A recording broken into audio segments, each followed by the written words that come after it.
Hello everyone, today we are going to cook a big rack of pork spare ribs on the smoker grill outside, and I'm going to show you really quick here how to prepare them. Now this is a full rack which has the bottom ribs and a little bit of these top ribs on here still. So what we're going to do is, first of all, just cut some of this excess fat off all the way across the top. It's okay to leave a little fat on here, but these big chunks like that, they gotta go, all right? So we're gonna trim some of these off. Now there's a big piece of fat on here. So I just started it right there and just pull up on this thing and just slowly cut across, and it'll kind of release itself. Like I said, you don't have to get all of it, but try to get most of it.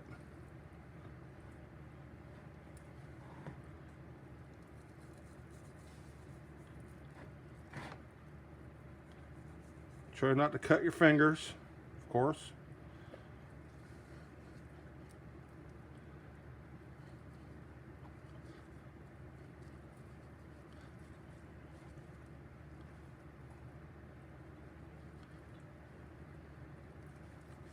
All right, that's acceptable. See that? We cut that big piece of fat off of here.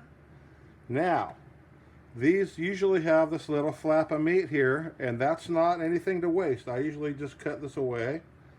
And we'll also cook this with the ribs on the grill, okay? You can just slice right across it like that. Cut it off.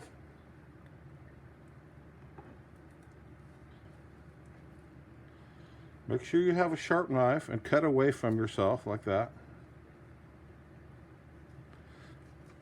Okay, so you have a nice little piece of extra meat to throw on the barbecue there.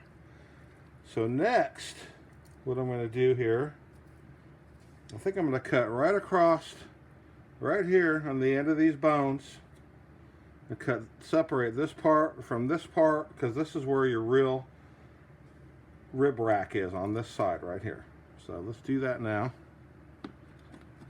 You're going to have to just feel in between the bones. There's a little cartilage in there that'll cut right through it. Okay. You're not cutting the bones. So there's your result of your cut here. This last piece here has longer bones, so I'm going to leave that all whole, okay? This top piece just has little cartilage and a little bit of bone in there, not much, but we can leave this whole. Or if you want, you could actually cut it like this and separate between the bone and cartilage so it cooks a little faster and a little more thoroughly, okay? Just like that. Kind of what they did here. I'm going to leave this alone on this end. Okay, see how they made little finger cuts on here? We're going to leave that like that. Now the next thing you want to do is on your back of the bone here, you have this membrane skin, and we want to take that off. So it's good to use a butter knife or a spoon or something and reach underneath it, okay? And you can start, once you get a hook of it, you can start pulling it upward. It'll come off, okay? And some people like to do this. Get a paper towel, because this stuff's really slimy. Get a paper towel, grab onto it like that, and then you could pull it up, take the whole darn thing off in one piece. See that? Okay. Easy. All right, I had to take a little minute there to wash off all the slime off my hands, because next we're going to do the seasoning. And I make my own seasoning rub. This is actually made of 1 part salt, 2 parts black pepper, 2 parts onion powder, and 2 parts garlic powder, and 2 parts brown sugar, okay? Whenever you're cooking pork, if you like that sweet flavor, always add the brown sugar, okay? When you're cooking beef or chicken, that's not really necessary unless you really love that stuff, but that's not how I do it. Okay, we're going to put the brown sugar seasoning on the pork ribs. Okay, and we're going to let that sit for about 10 minutes. They're going to flip it over and do the other side. You can see after a little while that salt and sugar kind of makes this pork sweat, which is exactly what it's supposed to do. That helps tenderize the meat. Okay, so what we're going to do now is flip these all over.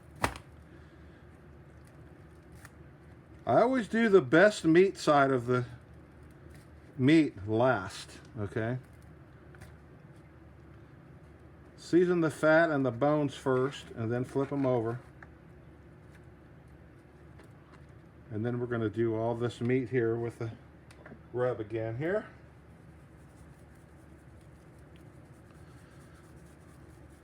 Some people just like to use salt and pepper, and that's fine. That's like the traditional way, but there's lots of ways to do this, but this is how we do it here. Okay. All right, now we're going to let that sit another 30 minutes while we fire up the grill outside and get this thing ready to go. All right, we're out here at the offset cooker grill. You see I have the firebox all loaded up. The bottom has a bunch of small kindling. I put some oak lump charcoal and I surrounded a couple of chunks of real oak wood on there just to get everything started and have a nice coal bed ready for when we start smoking the meat. Okay, so I'm going to use my little torch here to light things up. There's a lot of little sticks and twigs on the bottom there. It should light very easily. Just to get things going.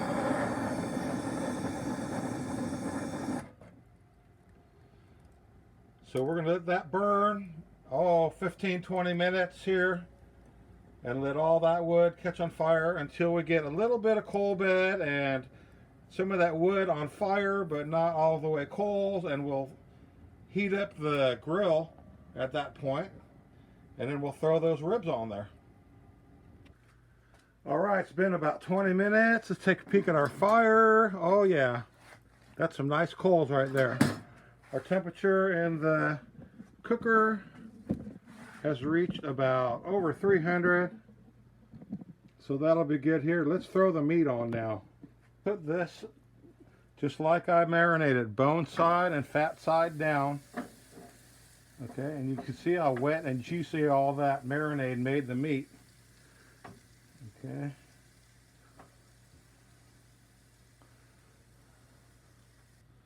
So I've got a fat side, bone side down, far away from the flame. So you see now, after I put the meat in, it has dropped the temperature considerably. It was up over 400, and it's going to go down to 300 or 250 is where I want it. As for our exhaust, we're going to close that up about halfway, so our fire will burn steady but not smother out.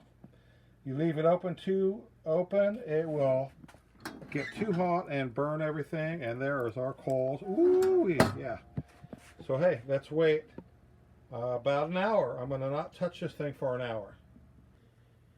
So it's been about 30-40 minutes, and just remember the trick about smoking these meats is to maintain your cooking temperature. And look, we're right about 300. I need to keep it 250 or no higher than 300, and that's by managing your fire. Okay, so let's take a quick peek at the fire. See that I have one piece of wood on there and a lot of coals. Perfect, perfect, perfect. So let's just continue letting it smoke here for a while, and you can see here there's hardly any smoke coming out the top there. This is exactly what you want. All right, too much smoke is not good. All right, so now our ribs are getting a little bit toasty to the touch. As you remember, they were kind of wet at the beginning, which is okay, but now you don't want them to get them all too dried up. So I'm going to spritz them with the solution here I made out of 50% grapefruit juice and 25% apple cider vinegar and 25% water. And you could use fruit juice, or you could just use water, whatever you wish. So this is the way I kind of wanted to do it today. Okay, and just spritz these on here and get them a little bit wet. That way they don't dry up so much when you're cooking it. You don't want to be eating jerky. Okay, let's close the top again. It's been an hour now. Alright, so now again I have turned these over after I'd spritzed the other side, and I'm just going to give them a little squirt again because a couple of them are a little dry and a little moist on there, but you know, the top of it is what really dries out and gets most of the smoke when you're doing this smoke thing, because obviously heat rises up. Okay, so we're going to go another 30-40 minutes. I'm going to flip them back over and we'll start dabbling with the barbecue sauce. Alright, so now let's make some super duper barbecue sauce. Now this particular one is a store-bought brand, and I have already added a little brown sugar and some apple cider vinegar previously. Okay, this is kind of an all-purpose mix, but since we're making the pork ribs today, I'm going to make these extra sweet. This is apple jelly. Okay, let's put a couple spoonfuls of apple jelly in here. This is a good accent to your pork barbecue. Okay. And this other one here is Grandma's molasses, super sweet molasses stuff. Okay, so I'm going to be real careful and just pour in a little bit here. It's powerful stuff, guys, so just be careful you don't overdo it, or otherwise the whole thing's going to taste like molasses. All right. So we're just going to mix this stuff up real good. And this is what we're going to baste the ribs with, and also when we wrap it in foil, we'll put some of this stuff on it also. Good stuff. Okay, there you go. Apple jelly, molasses, hickory smoke. If you can't find the molasses, you could just use some dark brown sugar. Molasses is made of brown sugar. Okay, that's how they make it. Alright, these are got about as roasty toasty as I dare after I flipped them over, and we're going to put some barbecue sauce on these now. And then we're going to flip them over and sauce the other side in just a few minutes. Put it on good and thick.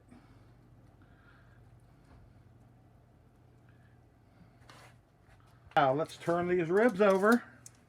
We're ready to put some sauce on the other side here. And we're going to leave these sauced up for only like about 30 minutes, and then I'm going to wrap them in tin foil.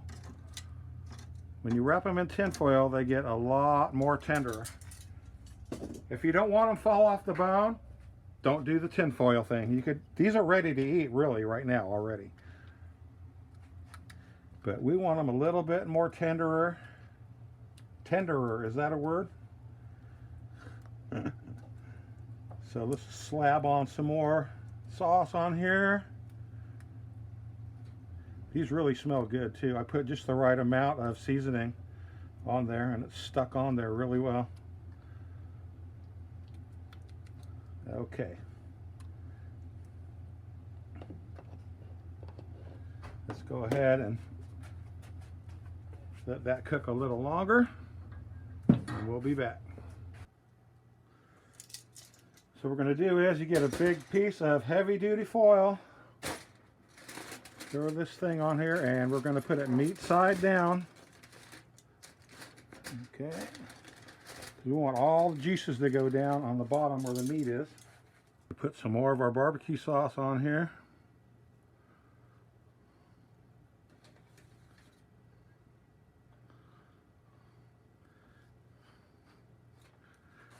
Some people like to put extra brown sugar, but it's not necessary for all the stuff that's in that barbecue sauce. I'm going to wrap it up real tight like this. Simple. Throw it back on the grill. Now we're going to close the lid up and let that cook for another hour like that. All right, 4 hours into this thing. We're holding about 225. Our coals are going okay. What we're going to do now is we're going to open up these ribs, the foil on the ribs. Okay, I had them steaming in there a couple hours already. Look at, they're coming off the bone already right there. See that? That's what we're after. Look at that. Okay. We're doing about a 2-2-1 process, which is 2 hours smoking, 2 hours in the foil, and 1 hour uncovered. The norm is a 3-2-1, so we're going 1 less hour, which is going to come out just good. They're looking really good here. I'm pleased. So I'm going to close the lid up here. We're going to go 1 more hour with those things uncovered, and it's going to be each time. Okay guys, 4 hours later, we're starting to lose a little heat on here. Hey, now look at these ribs. They look deliciously scrumptious, and actually meat's going to be falling off the bone. So what I'm going to do is I'm going to take these in the house and we'll get a better look at them, okay? Ladies and gentlemen and boys and girls, here is the final product of our smoked pork spare ribs, okay? So I'm just going to cut one off of the end here. And you can see, look at this. The bone comes right off the meat. Oh my goodness. Good stuff. We'll take a look here. You see that it's fully cooked. It's got that smoky color. That sweet barbecue sauce I made. Let's have a little dunk in the juice and try this out. Very tender, falls apart. Has a little bit of crisp on the outside, sweet and juicy on the inside, not dry, not overcooked, perfect. Wrapping them up in that foil really does a job on them. All right, guys. Now this is what I did with the remainder. That big long strip, I cut this up in little bite-sized pieces. The end of the rib, I cut that up. I put all the extra juice from the foil in here, which I'm going to do again when we're all done here. But hey, very delicious way to cook your ribs. See, there's a little sauce in the bottom here, and we are not wasting it. We're going to put a little bit on here, a little bit on here, a little more on there. Put it all in the pan. Good stuff. All right, guys, thank you for watching. Try some spare ribs. You'll love them.